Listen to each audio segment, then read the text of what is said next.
Okay. I'm sorry, Venus rules Libra, right? Yeah, Venus rules Libra. So, again, imagine Mars in Libra being like Mars sitting next to Venus, okay? Which is actually also, sexually partner-oriented, sensitive, not very impulsive, but cultivated, elegant, refined, and with style. Thank you so much. No. There is that, the Libran energy wants things to be beautiful, and Mars is coarse and unrefined. So you put them together, and Venus sort of makes Mars more palatable, right? Yes. Next question. Yeah, it's fine. Yeah. So what if you have this sort of Venus and Mars, but then your Mars happens to be sitting in the 8th house? Let's just say hypothetically, I don't know if it is or isn't. Yeah. And the 8th house is ruled by Scorpio, Yeah. and the ruling planet of Scorpio is Mars. So Yeah, it's going to help. Well, then you're going to see. So we're layering now, building blocks. Okay. So what Maria's saying is, let's say you had Mars in Libra, but in the Scorpio house. So then you have a little bit more Mars juiciness to it. All right. So then, then if you're looking at scales with it, then it's definitely got more of a depthiness, and there's going to be a ferocious quality to the beauty, and there's going to be, it could be like, let's say, it could be something about, what you could have with that? You could have a person that gets dead bodies ready for funerals. What are they called? What are they called?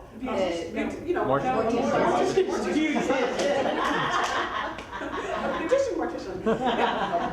Do you see how I put that together though? Mars in Libra wants things, is passionate about beauty, and 8th house has to do with death.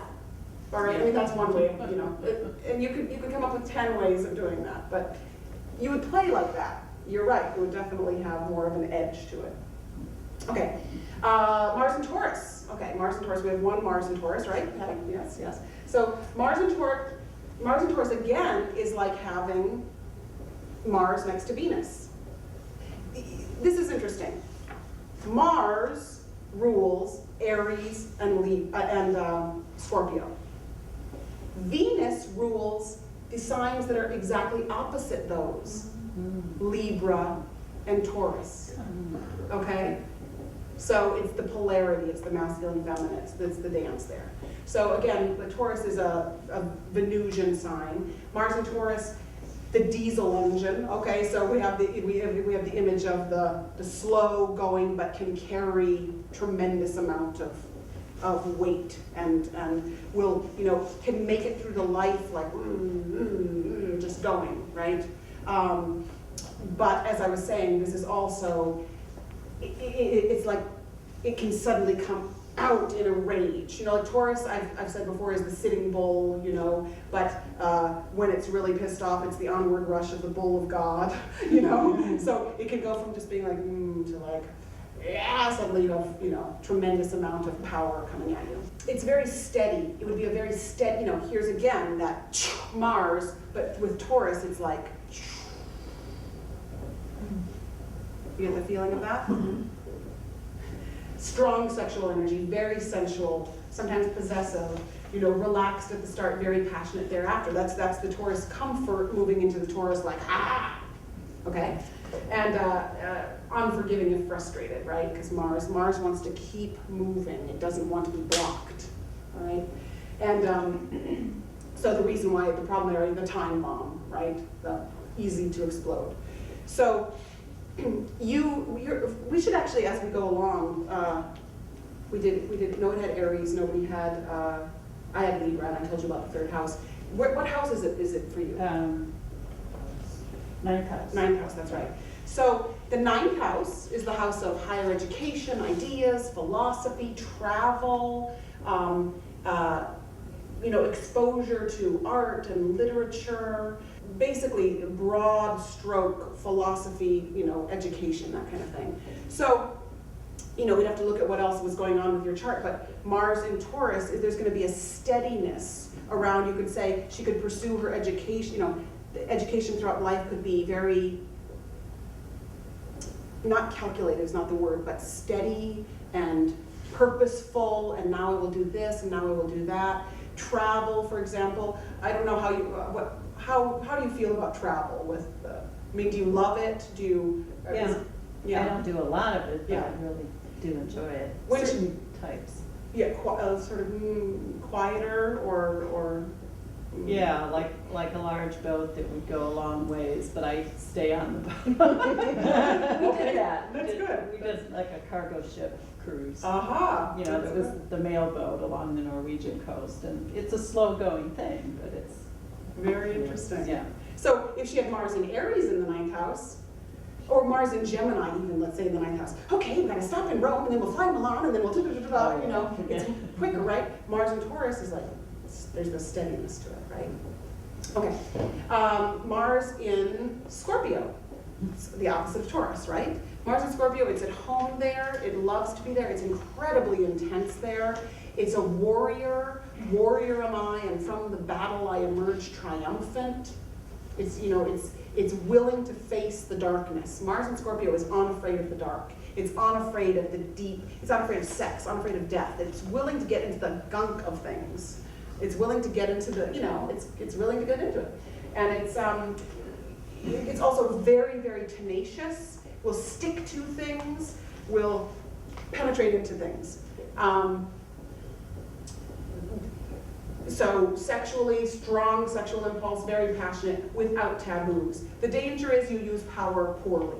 The danger is you destroy those on your path. The danger is that poor little Mars and Libra person wouldn't want to run into a mad Mars and Scorpio person, you know, because there is the evil eye, you know. But on the other hand, you really want a Mars and Scorpio person fighting for you. You might really want a Mars and Scorpio person like you want to fight for you. Does anybody have Mars and Scorpio? No? My wife. Yes. Yes. And you know, Melanie worked all last year with kids that were really troubled and that were, you know, had a really rough time. And she got in there and she was like, it was easy for her. I mean, you know, she would probably say it wasn't easy, but she was very good at it. And she was just like, let's bring it on. What's your story? You know, right? Get a feel for that. Did she have Venus in Scorpio too? She's got like a stellium of planets in Scorpio. She has, I think she has Venus in Scorpio, Mars in Scorpio. She has a Sun in Scorpio, Mercury in Scorpio. Yeah, Wow. it's intense. And it's in the ninth house of education again. So again, she can bring that. And then she was also asked to be a principal for the summer or something like that. People with strong Scorpio are given power, like, you know, because they're like, of course. You know, yeah. Okay, Mars in Gemini. We have Mars in Gemini. We have Mars in Gemini. Okay, excellent. Maria? Mars in Gemini. Mars in Gemini, you could, like I said, fighting words. You could have, the Martian energy, which is like, haha, is very interested in lots of different things. So it's like wants to try it all out, right? So it's got this, it can get scattered. So again, just like we have the ocean going, Mars is going, Mars and Gemini can be like, you know, like that's fascinating and that's fascinating and that's fascinating. So it can get a little bit diffuse. Also powerful words or an abundance of words or passionate, fiery words, or the mind can be totally restless and like the words can be all in here and then come out in a different way. You know, they can come out through another medium where it doesn't necessarily have to be the, you know, it doesn't have to be necessarily be angry words. It could be like, you could have your own angry words that you say to yourself, you know, that are constantly going. You could have angry words that go out here. You could have angry words or, you know, or passionate words or fiery words or, Energetic words. Yeah, energetic words, right. But the mind is incredibly active with this placement, and the tendency to try to intellectualize the Mars solar plexus feelings can go on. Is that resonant with either of you? Yeah, does that feel right? Okay, and yeah, and again, you know, the whole sexual thing, it's like, it's very, you might enjoy lots of talking, right? Like, I'm interested in more theoretical. verbal eroticism, right? I mean, like the love of sexy words, right? Diversity, experimentation. Giggle. Okay. And the danger is that you get distracted. The danger is that you get scattered. Okay. So your Mars is in the third house. So you have a double whammy. So Laura is the queen of questions, and it's fabulous, right? She'll have a list of questions, like every time we meet, and I love it, right? But it's Mars and Gemini in the Gemini house, so it's like, and you also have a lot of like about it. She's like, I'll kill you later. Okay. And a lot of desire to try out different things and a curiosity about, also the third house is the immediate environment. So, education, the immediate environment, and love writing, all of that is very, very strong. And your Mars is in fourth house, okay. So again, we have the home. So again, we would look to sort of childhood things, or we would look to your own home, and we would say, Kill the dog. were there fighting words? Were there fighting words in the home? Or you might, whatever medium your medium is, painting, you might have a very Gemini quality. Like, you like to do, what kind of painting do you like to do? When I do it, Yeah. oil painting. Oil painting, okay. And is it realistic? Yes. Okay, very like, Yes. yeah, okay. Okay, so again, no matter what, you have Mars. Very sexy. And I got little sexy words written around the corner. But I mean, yeah, we'd have to think about like Mars in the fourth house. Again, there's often some kind of tumult in the home, or from childhood, and then also it might be a verbal with Gemini.